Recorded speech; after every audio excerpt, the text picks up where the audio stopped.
Bonjour à tous, je vous souhaite la bienvenue dans Passe-moi le bic, le podcast du Business Innovation Center de Montpellier. Moi, c'est Paul, et tous les mois, je vais vous emmener dans les coulisses des startups et des entreprises innovantes, à la rencontre d'entrepreneuses et d'entrepreneurs qui vont me raconter leur aventure.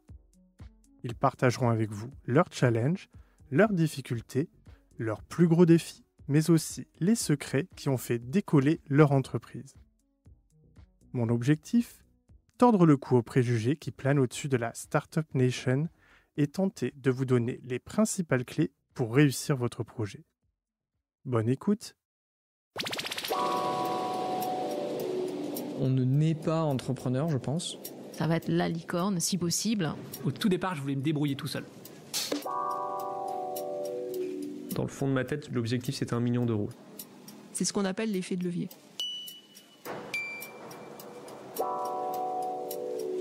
Passe-moi le bic. Dans les coulisses des startups.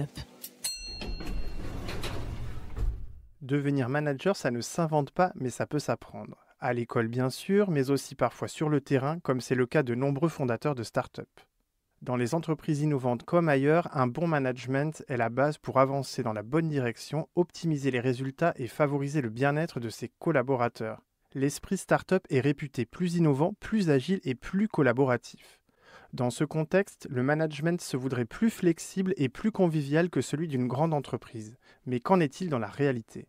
Dans cet épisode, je vais à la rencontre de Xavier, CEO de SecLab, plutôt partisan d'un management vertical et qui a longtemps travaillé avec des coachs pour faire évoluer sa posture. Et en fin d'épisode, je ferai le point sur cette question avec Isabelle, la directrice du BIC de Montpellier.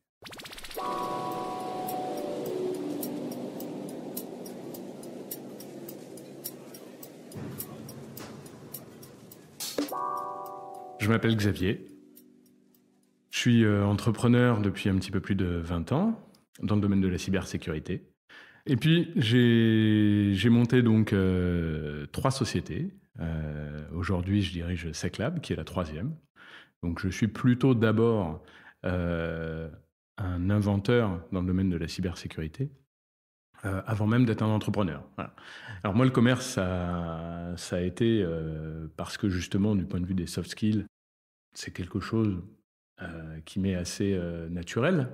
J'aime résoudre des problèmes. Donc, je suis curieux des problèmes des gens et j'aime les résoudre. Donc ça, pour le commerce, dans mon métier en tout cas, c'est plutôt pratique. Le management, ça, c'est un bien plus gros challenge pour moi. Voilà. D'abord parce que je suis plutôt solitaire que quelqu'un qui travaille en équipe. Et puis même quand je travaille en équipe, j'ai plutôt une tendance à m'appuyer sur le fait que une fois qu'on s'est dit quelque chose, tout le monde y va. Et si on fait tous le maximum, on y arrive. Voilà. Et ça, c'est pas du tout du management. Voilà. Et ça a été quelque chose qu'il a fallu bien sûr apprendre. Et je pense que là, aujourd'hui, je vais pouvoir vous parler de ce petit chemin qui a été pour moi un chemin ardu, qui est celui du management.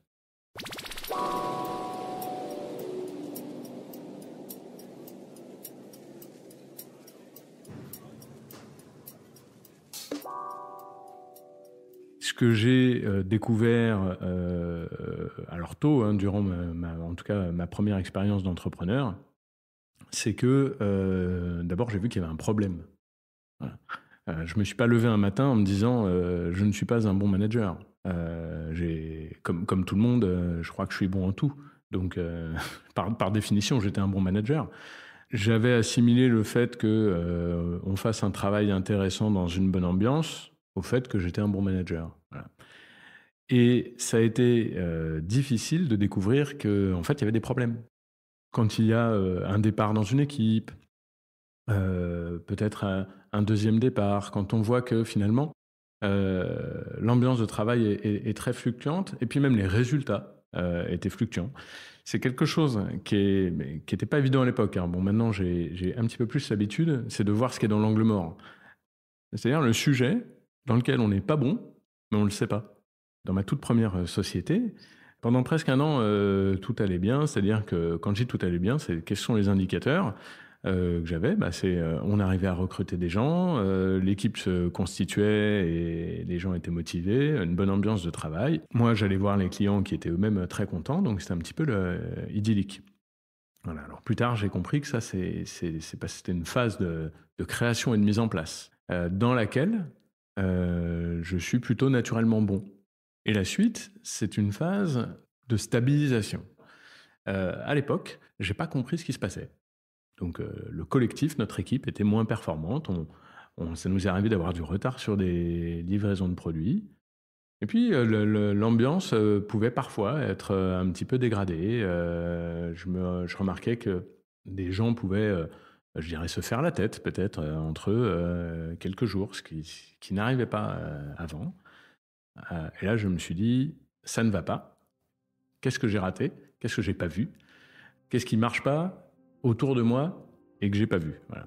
Et j'ai vu que ce qui ne marchait pas, c'était qu'il n'y avait pas d'animation d'équipe, il n'y avait pas de direction d'équipe. Je pense que j'étais un bon capitaine d'équipe, mais j'étais pas un coach.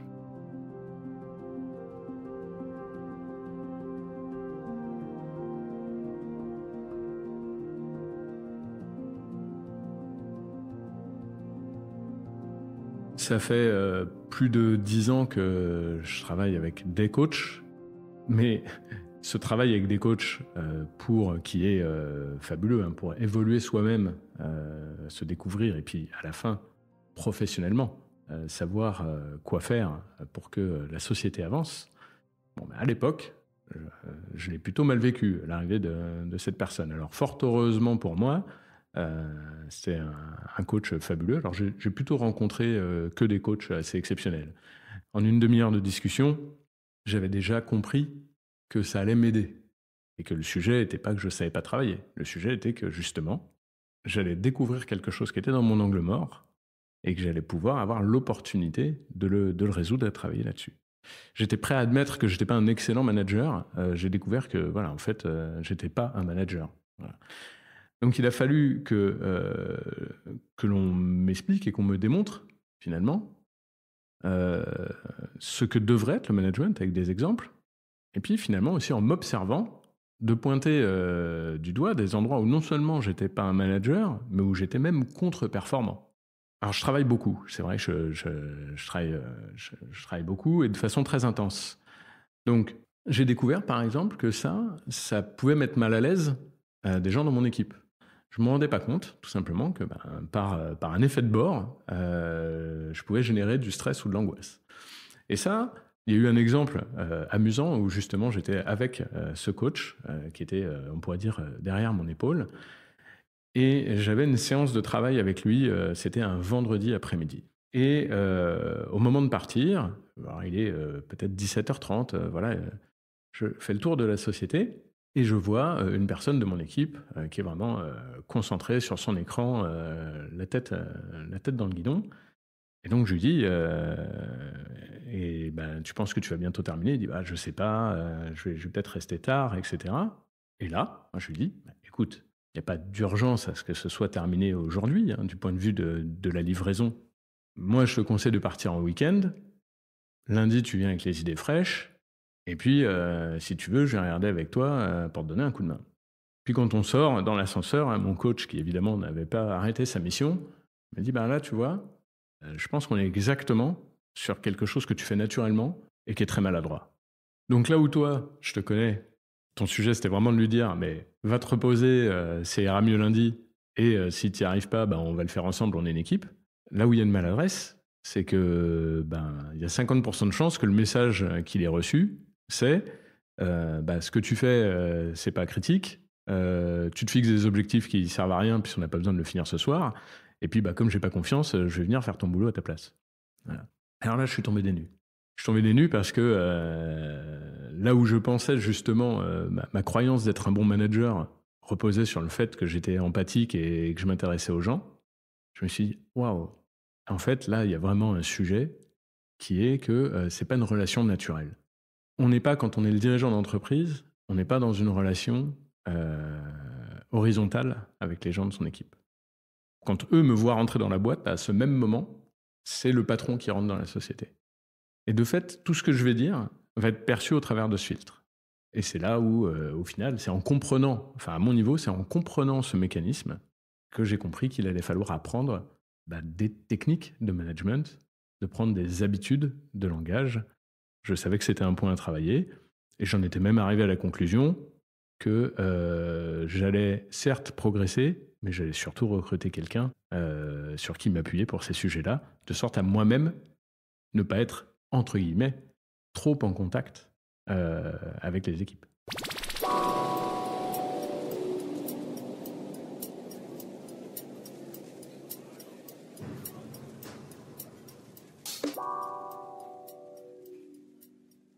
C'est vrai qu'on entend beaucoup parler de management horizontal, spécialement dans les startups. C'est quelque chose qui me questionne beaucoup, parce que pour moi, le management, ce côté horizontal, la relation horizontale dans le management, c'est précisément ce qui n'a pas du tout marché pendant tout le début de ma carrière. Donc forcément, je suis très très critique par rapport à ce sujet. Donc de dire que dans l'organisation du travail ou dans la structuration de l'entreprise, il faille qu'il n'y ait pas d'échelon hiérarchique et que les gens doivent être en responsabilité le plus possible en interaction et qu'on soit tous animés par la mission et non le reporting, ça, je suis d'accord. En revanche, dans le terme de management, justement, ce qu'au début je ne voyais pas et que j'ai appris à voir, c'est qu'il y a vraiment des sujets qui sont des sujets de rapport à l'humain. Donc le sujet que, je vais le dire avec des mots simples, que les gens aillent bien, en fait, c'est un sujet central du management. Et qu'ils aillent bien dans la durée, et qu'ils aillent bien ensemble. Voilà. Et c'est un collectif qui doit travailler. C'est-à-dire que si c'est une équipe de sport, c'est très facile. Quand on est dans une équipe de sport, l'objectif, c'est la performance sportive. Dans une entreprise, l'objectif, c'est que l'entreprise remplisse sa mission. Et c'est là où je pense qu'il y a une limite, ou en tout cas une erreur dans la perception du concept du management horizontal, c'est quand on le résume à son organisation et qu'on oublie que malgré tout, il faut encadrer les gens et il faut que, je dirais, il faut être en responsabilité et veiller à ce qu'il y ait des règles, qu'elles soient respectées. Et donc, pour moi, il faut que ce soit clair dans la société, de se dire, voilà, bien sûr, si je suis dans une équipe technique et que j'ai une question ou j'ai un sujet technique bloquant, je vais pouvoir m'adresser à mon collègue, au lead développeur, au directeur technique. Ce chemin-là, il est connu par cœur. Maintenant, si mon problème, c'est que la personne qui travaille à côté de moi m'oppresse ou que je ne comprends pas qu'on ne fasse pas de remarques à ce collègue qui travaille 10 fois plus lentement que tout le monde et qui passe sa vie sur Internet, etc. À qui est-ce que je parle de ça? Voilà. Là, il doit y avoir un chemin aussi clair. Il doit y avoir un chemin aussi clair parce que c'est un problème aussi important, aussi grave, et qu'il faut résoudre avec le même soin que de résoudre un problème technique dans une équipe technique.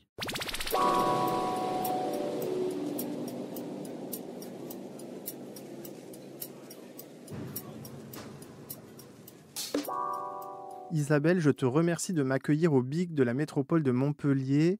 Je suis ravi de pouvoir échanger avec toi sur la question du management en start-up. Qu'est-ce que t'inspire le témoignage de Xavier? Au-delà de la manière de manager, je pense qu'il est important d'insister sur le fait qu'il faut passer de la posture d'entrepreneur à la posture de manager et ce n'est pas du tout le même métier. On peut se former sur le tas, mais je pense qu'il est important aussi d'avoir accès à une vraie formation au management. Ça existe, on en trouve dans tous les bons programmes, mais également ne pas hésiter à avoir recours à un coach qui va accompagner l'entrepreneur dans sa montée en puissance en management. Et l'autre point sur lequel je voudrais insister, c'est que les entrepreneurs ne doivent pas rechigner à s'attaquer aux aspects techniques de la gestion des ressources humaines. Je sais que c'est un peu comme la finance et la comptabilité. Quand on parle à un entrepreneur, au départ, ce n'est pas forcément ce qui le fait rêver. Mais néanmoins, il faut qu'il connaisse bien les obligations en matière de ressources humaines. Il faut qu'il connaisse et mette en place le plus tôt possible des process RH pour lui faire gagner du temps, tout simplement. un process d'onboarding, un process de recrutement qu'il va pouvoir répéter, un process d'évaluation qu'il va pouvoir répéter et compléter au fil des années.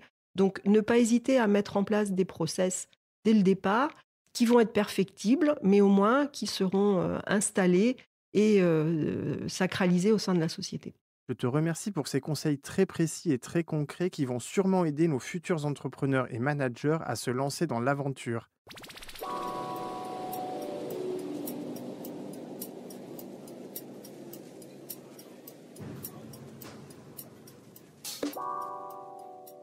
Il est déjà temps de vous quitter. J'espère que vous avez apprécié autant que moi cet épisode que vous pouvez retrouver sur toutes les plateformes d'écoute. Si vous avez aimé ce podcast, n'hésitez pas à le partager autour de vous ou à laisser un commentaire sur Apple Podcasts. Vous pouvez aussi nous rejoindre sur les réseaux sociaux du BIC de Montpellier et d'Entreprendre Montpellier pour poser vos questions et interagir avec nous. Je vous dis à très bientôt, ici ou ailleurs. Ce podcast a été produit par LFB Studio pour le BIC de Montpellier et Montpellier Méditerranée Métropole. Réalisation Paul Angèle, mixage Bastien Nicolaï.